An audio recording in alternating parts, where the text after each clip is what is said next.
True View, where we bring the small group experience to homes and hearts. I'm Jamie Shaver, and this is my co-host, Julie Van Gorp. And today we have with us Angie, Gina, and Angela. Oops. Starting that again. Gotta get the right people. The clock's still going. We gotta reset the clock. Sorry. At least I caught myself. That's right. I looked right at her and said Angie. I didn't even catch it. You were just hoping Angie Levac was here. Yeah, That's exactly what I was thinking. I was 5, thinking of her. 4, 3. Welcome to True View, where we bring the small group experience to homes and hearts. I'm Jamie Shaver, and this is my co-host, Julie Van Gorp. And with us today, we have Kate, Gina, and Angela. Today's topic is homeschooling. And one of the questions that I want to ask is homeschooling just a fad? Because we hear more people who are talking about homeschooling, or has this been around for a while? It's been around a while. It just wasn't legal. I know someone who actually homeschooled, and I remember her story. Her kids are now in their 20s, but she snuck. She homeschooled illegally. So now I just feel like it's legal and people can do it. And it does catch on. When they see others doing it, it's not so weird.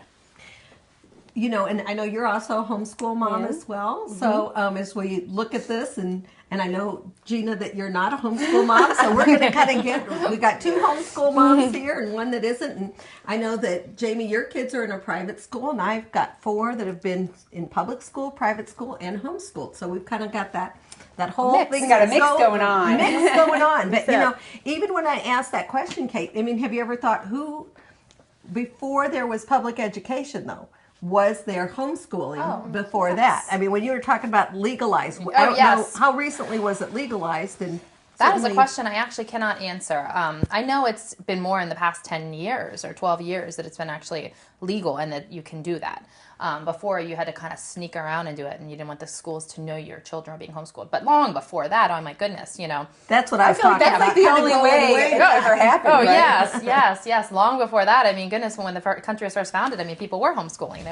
Their moms are teaching their children to read. And, our founding fathers. Yes. Tell me, why did you guys choose to homeschool?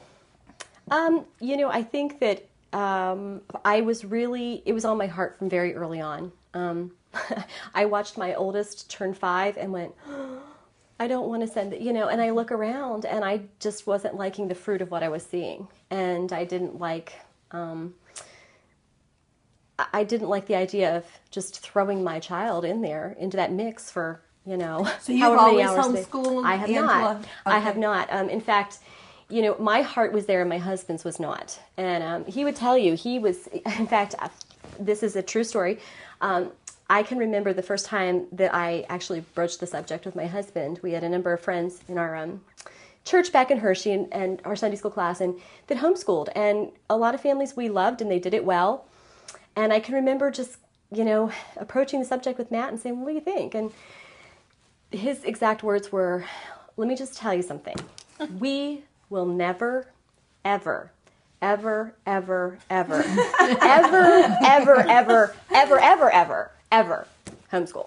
Yeah, my husband's pretty much said, Yeah. I'm not even allowed to think about it. He doesn't even want to hear the words come out of my mouth. Right. And he's like, so we're just not even going to talk about it anymore. And so that was kindergarten, and she went on the bus, and she went to kindergarten and first grade. Then his work we ended up relocating to Pittsburgh. And I guess she was, I want to say 2nd grade, so we started with a cyber school. And it was a really easy way to be portable while he was in transition, and we could be back and forth. And then when we got here, we had a number of other circumstances, and my husband just said, I think it'd be better if we just put her in school for a while until you get adjusted and settled, and he signed her up.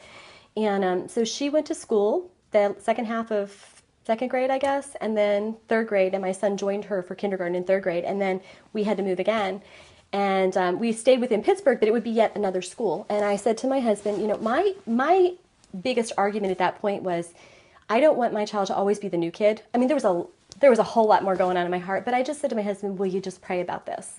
Because there's no guarantee with his job we wouldn't move repeatedly. And for me, it was a very spiritual battle.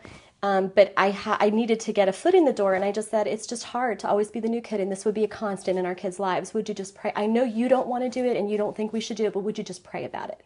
Just earnestly pray about it and see what God, because he won't have us divided. And I said, just take a week. And he promised he would, and he came back within 2 days and said, you're right, this is what we need to do. And so at that point, we pulled them out, and then my youngest has never been. Now, how many years have you been homeschooling? This is our 5th year. And how about you, Kate? I know that you're homeschool. Have you always homeschooled? I did do preschool. I sent my son to preschool, and I kind of had the same thing. It was time to send my oldest to kindergarten, and I just felt called by God to homeschool. And I don't know if my husband was on board right away, but when I hear the call of God, watch out, and he even goes, oh no, and he did come on board pretty quickly. And I have homeschooled from each kid from then on. But did you know other people who were homeschooling at that time? I had a couple people in my church who were homeschooling, and it was very, very weird for me at first because I was a teacher.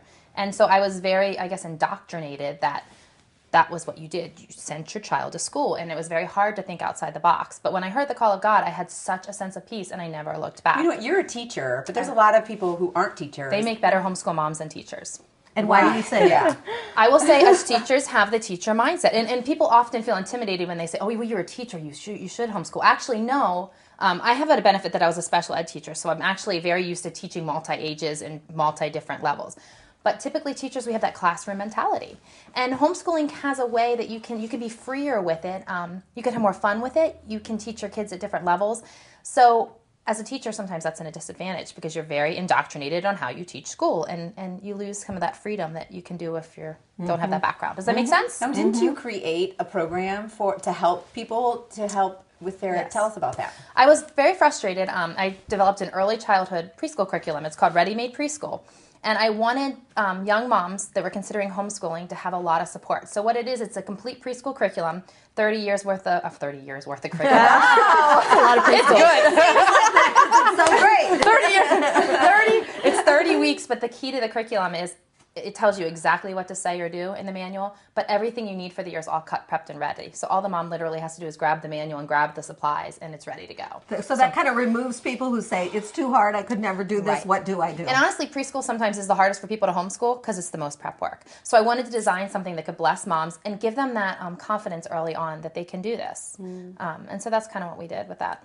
I'm sure that's been a huge help. I was going to ask, what do you guys think has been the hardest thing? Because, I mean, for Gina and I, we're just putting them on a bus.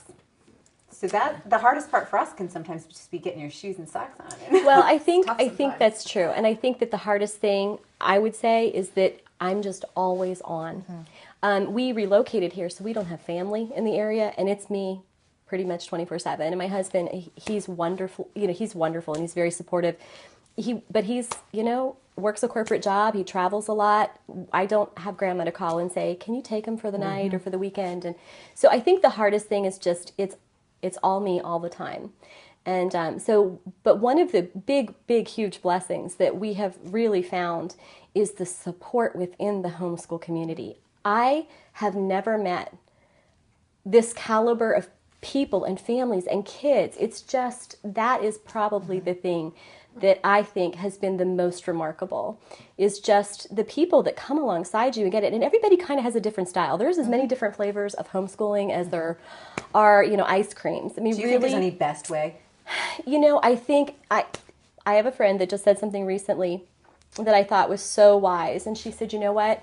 We're all given this family, and all of our families are different, Just like you said, you have different things going on in your household that you do differently with different kids. And she said, it's like we were all given, like, what are those cooking shows where you just come out, whatever ingredients you have, you make something out of.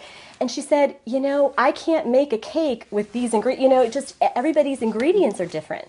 And so I think that's where you just have to lean on the Lord, and you really have to trust that He's given you these children. They were His to begin with. And Don't compare yourself to other homeschool families. That is one of the biggest pitfalls for homeschoolers, is going out. I sometimes just la, like you can't listen to what this person's doing and this person and this person. You just have to pray about it, and you just have to do your own research and just pray and see how God would lead your family. And the ultimate goal is to raise children that love the Lord. That's just it. You have to stay focused on, what do I ultimately want here, And keep the main thing the main thing. The main thing, because I definitely can get bogged down in lots of stuff. Like, I'm the homeschooler that does a lot of stuff, I'm not a minimalist. That's a great thing to, what are pros and cons of it? I mean, if I'm watching the show, or if I'm me and I want to homeschool, which I don't, what would be maybe like pros and cons that you would say? I would say the cons, and again, it's just it's a huge sacrifice of yourself and your time. There's just no other way around it. There's no me time. Yeah. There is no me time. I mean, you have to carve out those things. I mean, but you have to be really purposeful about carving them out. So I think that is probably the biggest con.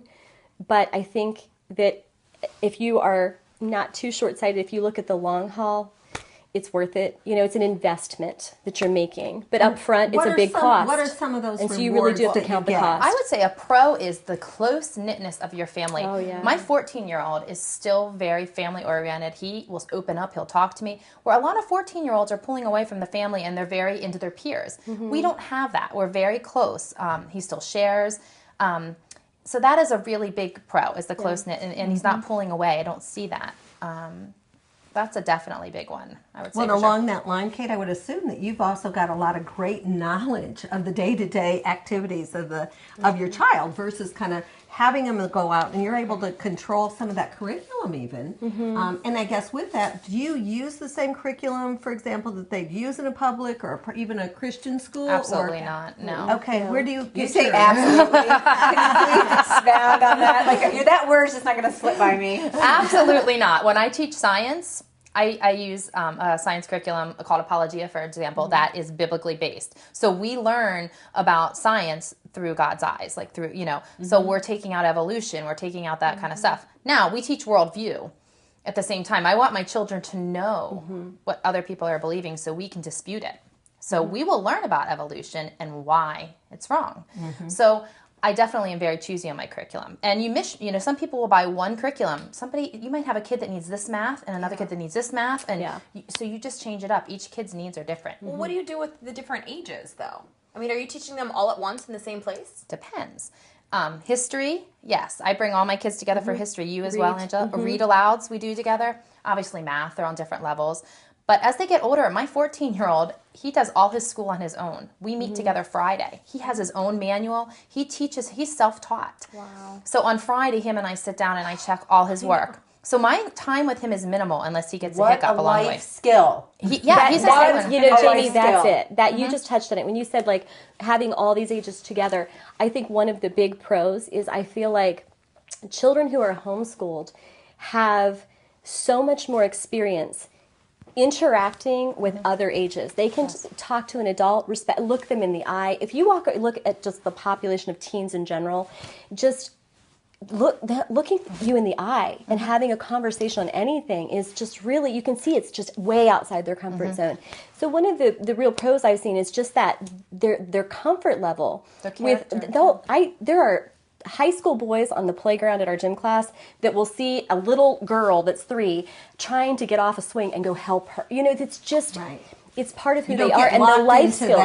The life skills, absolutely. Like, my dishwasher went out, it needs a component. I told my son, watch this video 3 times yesterday. Like, he watched how to repair this dishwasher. He's 10. He's going to help me repair the dishwasher this afternoon. Like, that's just...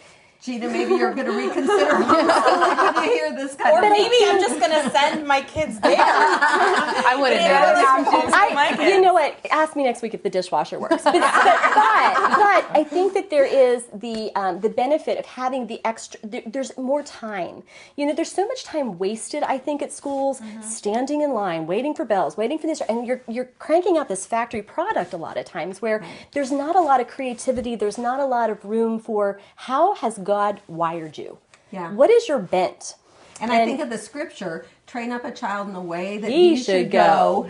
He or she. Yes. And when they are old, they won't depart. But part of that is knowing their bent. And is it possible for a teacher that is teaching to 20, plus kids to know the particular bent of that child, or doing that cookie cutter approach that you were saying there? You mentioned something, Kate, about character that you feel. So expound on that a little. I think character is huge. I actually really like my children. And a lot of people can't say that, especially teenagers. A lot of times they get to be teenagers. But I like who they're turning out to be. I like the people they are. My oldest son, I keep referring to him because I've done it the longest with him.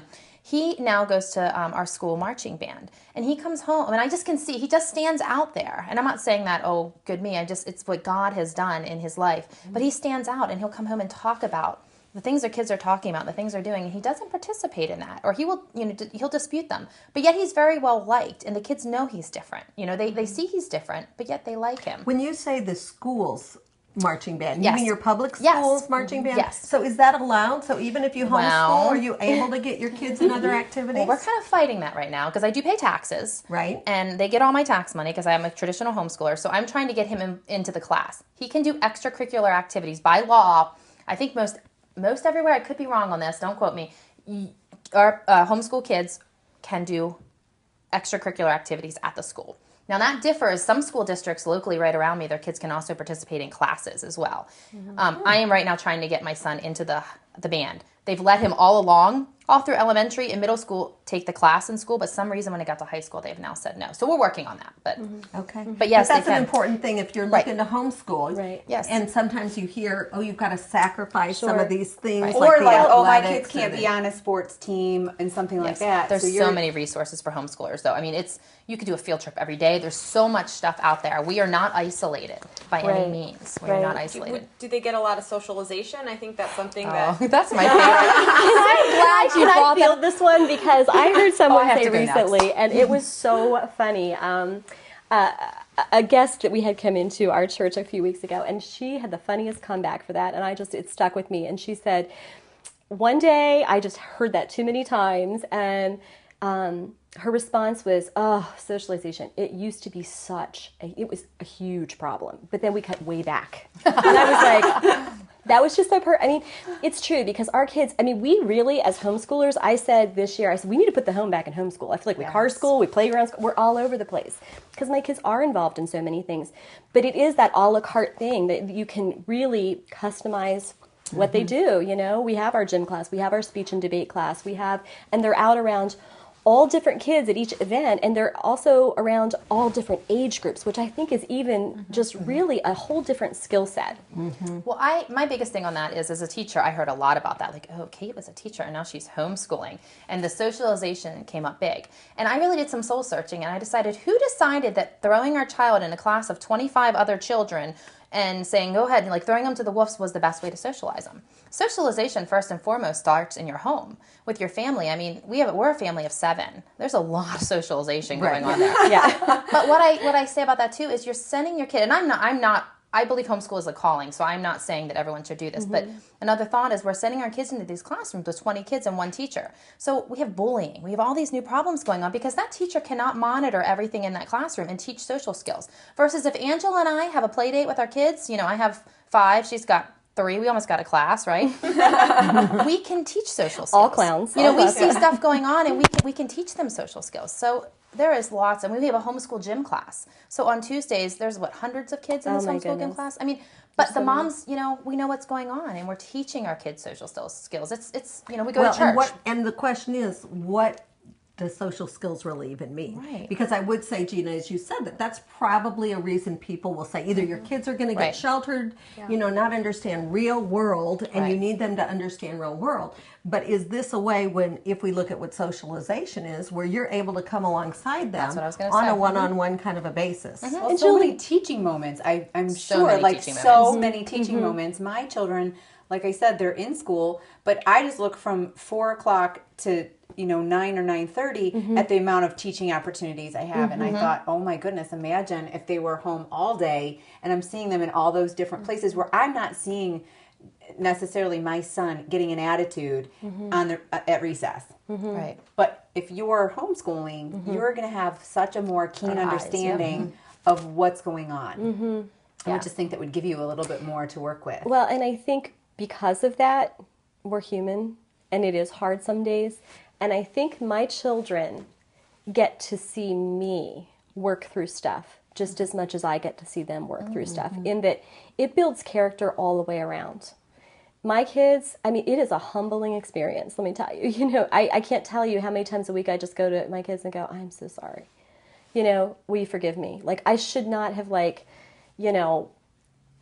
been so crazy about Throwing the that whole, MacBook you know. at you. I mean, whatever Right. the situation is, but like you said, like You're saying everybody you're has vulnerable days. and that authenticity. It's that that's whole so critical. familiarity breeds contempt or whatever. We're all together, and so there is that, But I think it does. There's a lot of character building, and I think if you were to ask my husband, the primary reason we homeschool is not academic. That's a byproduct of it. But it's not the it's really that character. It's that one-on-one time with, it's a mentorship. It's an apprenticeship of, I'm raising adults. I'm not raising children.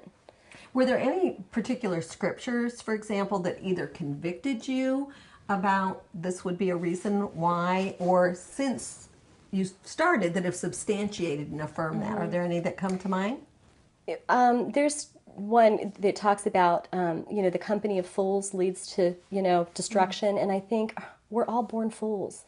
Why would I want my children, and walk with the wise, grow wise? And not to say that we're all knowing and we're all wise, but we're significantly wiser than our children. And I think that when they can walk with the wise all day long and be around other adults and, not be just constantly in a group of peers who don't know any more than they are, and seeking out how to deal with life situations from a peer group, I think that was something that really impressed me. Right. We want them to come to us with problems, Right. not their peers. We want them to come to us so we can guide them and give them godly advice and not send them off to peers that are going to tell them who knows what, Yeah, to just help them navigate all that stuff. Well, I even think, as I said, I've got 4, and I homeschooled my daughter, who is the youngest, and I did so largely because she started telling one of my close friends, my mom's going to be homeschooling me. And my friend calls me up and goes, oh, I hear you're going to be homeschooling her. And I said, what? Because I was definitely like your husband. Never, Definitely like Gina. like Gina, under no circumstances. And I'm like the last person. I have no patience. I'm, like Never say never. Type A off the charts. But I say that because one of the scriptures that really convicted me was Deuteronomy 6. Yes, And when that's we what I was look gonna say. and we see where we have been instructed to train up a child, and that it is the parent's responsibility. It isn't the state's responsibility. God has entrusted to us, and if my child isn't raised in the fear and admonition of the Lord, I can't look and blame the school, whether it's a public or private. The buck stops here. Do you Right. think homeschool is really the only place that you can do that? I don't think it's the only place. And I think it's, again, not necessarily for everyone. I think it's something, though, that we need to at least say, am I automatically saying I'll never, never, because I look and go, I wasn't homeschooled. This was my experience. Sounds nobody super else. hard and complicated. Yeah. Or, and I think what Angela said, let's face it, we're selfish beings by and large. Yeah. It's very super sacrificial. When I even homeschooled my daughter and it was just a year and a half that I did before I put her into a private school that was like about 9 students during middle school. And so it was kind of a combination homeschool and situation. But a lot of it, I have to confess, the reason I really had never even entertained the thought was, it's my schedule, and I want to do these things while I put my kids in school versus saying, but God, what have you called me to do? So really it's more about we need to be praying and seeking God's heart on that I and think saying, so. Whether he's calling you or Yes. not. I think so, because I think that he does have a heart for that. I think that I wouldn't say everybody should homeschool, but I really kind of take the position of if you can, you should at least be open to it. I think is my thing. At least be open. Don't close that door on God. If you sense any stirring, at least pray about it, because I think that If you sense a stirring, watch out. because it is a hard. It is a hard issue, and My biggest concern would be, I don't know if I can go much further past 6th grade math myself. So how do you know that you're actually teaching your children? What did I tell you about my concern. 14-year-old? Like he's Do you doing. think that they'll all be able to do that? Like they'll Teaching all be able to be textbooks. self-taught? there's- Teaching textbooks. I do. I think the earlier you start, you have to train them that way. I mean, even my how old is my next one? 12 is pretty independent. Now I do have to check on him a little more because he's a little scatterbrainy, and hopefully he doesn't watch this. Do you feel left behind sometimes when you're doing it? Tyler. What's that? Are you ever looking at the math and you're like, I feel like that now. I do too. I have to relearn it. Yeah, if he's having needs help, sometimes I get Rick because I just don't want to. That's my husband. But other times I have to sit there and go, Riley, give me a few minutes. I need to really sit and look at this. And I have to relearn it because it doesn't he's come. been doing it up Right. to this point where Right. you're just kind of coming in and going, give me a sec. Exactly. You Right. know. Gina, you buy curriculum that you're buying curriculum, and like I said, for the math, it's a DVD. So that for that curriculum, he's doing on his own. They're teaching it. So I'm not sitting and teaching the math because you just can't do all that. Yeah. But like I said, at 14, they're completely independent. You're checking once a week. My 12-year-old, I check daily, but he's doing most of What his does stuff on he his do? own. Like, do they turn their projects in? Like, is somebody grading them? Yeah, I he am. does that. How do you even? Yeah, the check-ins. You're Yeah. Do you grading have them. check? Like, do you Yeah. have something that says like a like, guide. oh, my should student be, is yeah. at this level? I mean, are you ever concerned that they're falling behind academically for their age group? As far as, I mean, we still do have laws that say They have to be tested. In PA, your children have to be tested in 3rd grade, 5th grade, and Third, 7th fifth, grade? and eighth. 3rd, 5th, Because and I 8th. have a 3rd grader, a 5th grader, and an 8th grader this year, so Okay. I get to do Wow. 3 tests this year. But not for high You school. keep a portfolio. No, you keep a portfolio. And let me just back up for a second and say that it's different in every state. Yes. The state determines what the homeschool law is. And we have a really great resource called HSLDA, which is Homeschool Legal Defense Association. And anyone who homeschools, if you're not a member of HSLDA, call them right now. But yeah, because they offer you all sorts of, if you ever have a situation where you need legal counsel, it's free. But they have all sorts of resources online. But all that to say, they have a map of like a color-coded map, and it state by state how the law breaks down.